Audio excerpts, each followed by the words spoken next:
Well, when you get into the idea of like, what could be an actual bill that would confront these things, because like you pointing out, it's like all this stuff is not unique to TikTok or any social media network. I mean, it's pervasive everywhere.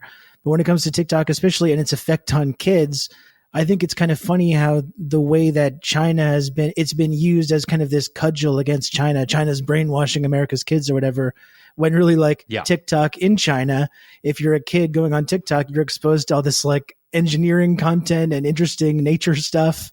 And the reason that doesn't happen in the United States is not because there's some nefarious secret plan going on, but because they don't regulate their social media and China does.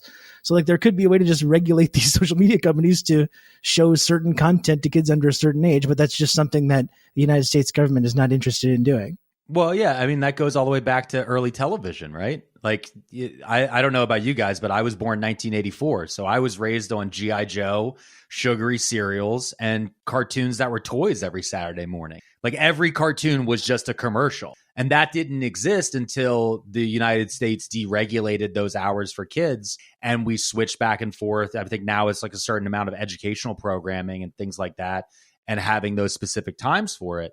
If there was a bill of saying up to a certain age, you can only see things that are deemed X content, maybe, I don't know. I don't like to get into the realm of for kids because I'm not a parent myself and I'm not an educator and I'm just an idiot.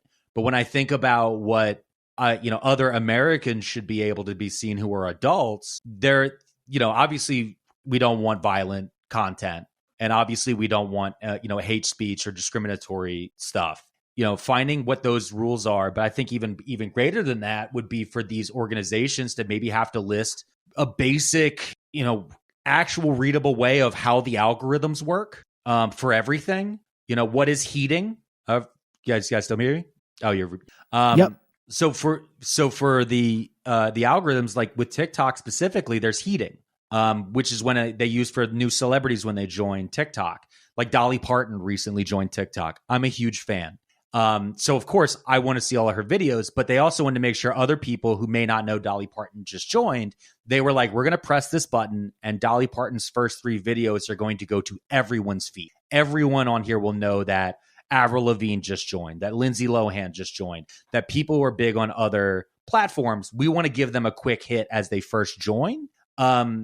Should that be legal? Should Elon Musk be allowed to heat and boost 35 other accounts, including his own? They recently just listed that he's boosting Cat Turd 2, Joe Biden, AOC, and others like among himself. So when you got such incisive, great political commentary like you get from Cat Turd 2, I'm sorry, but you got to make sure as many people as possible see that stuff. It's just wonderful. So. I understand. No, for the health of the nation. Listen, and if the government can only take Cat Turd 2 from my cold dead hands, I'm more of a Nick Adams man myself.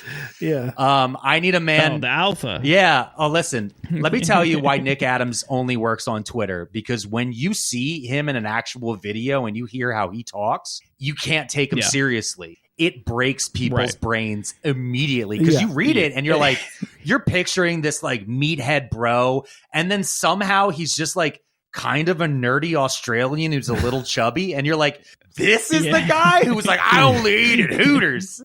No, hi, mate, I only eat at Hooters. And you're like, no, that's not scary anymore. I love guns and Donald Trump. It doesn't work. But that's also no, not at all. That's also the other thing, though, about TikTok versus Twitter. That I've thought about for a really long time, and Rob, I remember seeing your stuff on Twitter all the time. And people read differently, right? Like I can write a sentence of, oh yeah, I used to really like that. That's how I'm writing it. But someone else reads like, I used to really like that. Like the same sentence, but they're just read in two contexts. When you see a video, you're hearing my delivery, you're hearing my passion, my lack of passion, any of those things. And you can also at least believe you feel, that I'm being genuine or not. And I think the video has just a difference to it. And the other part that's really happening that is weird with TikTok more than anything else is for the first time that I've seen, I heard this claim on Facebook, I've heard this claim on Twitter, and the internet in general. The idea that the internet is letting the whole world see each other, right? the worst thing TikTok has done to America has let people all over the world see what it's like to live in a town in West Virginia with $3 Generals and one gas station, and know that that is how you can live, and no one will help you out of it. You actually see, like, I've seen live streams on TikToks from inside prisons because people sneak phones in. And it's like, yeah, here's an actual jail. And it's not MSNBC lockup being run on Saturdays at 2 p.m. And this is what the prison wants you to see. And here's some grainy footage. It's like, no, these are actual guys. And you're like, oh, these are just people. Some of them may have done some fucked up stuff, but these, at the end of the day, is like, these are human beings. Yeah. They're like, here's how I make my special snacks using all the stuff from the cart, all the different. Yeah. Here's how I cook ramen in a toilet. Like, okay. Yeah. I learned something, but it's weirdly thrown at you.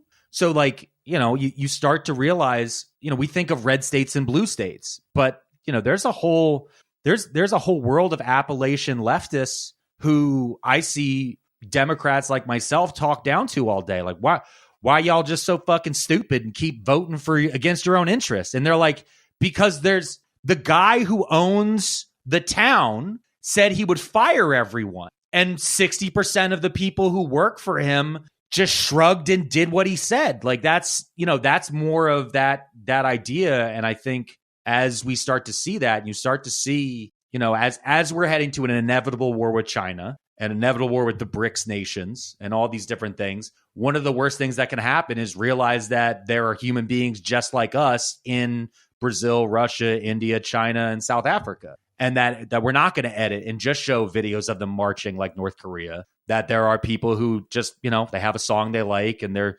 super into Miley Cyrus flowers. And, Africa has cities. These are all things that Americans are learning through TikTok. And the weird part for me is realizing Americans didn't know this.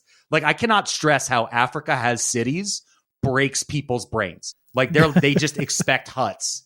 And they see Nairobi and they see, Jonestown. They see these different places. They're like, oh, that's just, wait, you have malls? And they're like, you'll see Africans be like, yeah, we have malls. Like, I have a Prada bag. You have worse healthcare than me. I'm in Africa. Like, I can't tell you how many videos I've seen of people like, no, man, it's not true. These are all lies. I'm like, no, it's real, bro.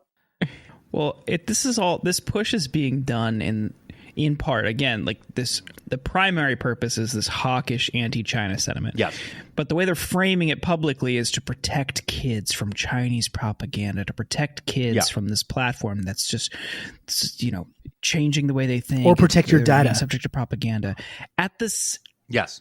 Oh, yeah, that too. So, yeah, within that, they don't give a shit about your data. U.S. companies collect, harvest, target, sell it, whatever, with impunity.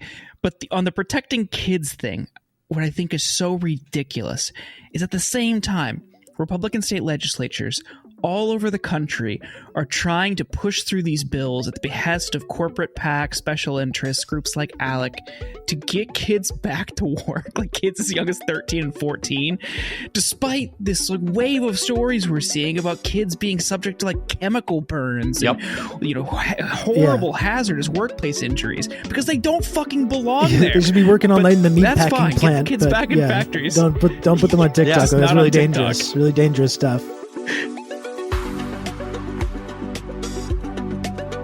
Thank you for listening to this sample of the Insurgents podcast. To hear the rest of this episode and for more bonus content, please subscribe at theinsurgents.substack.com.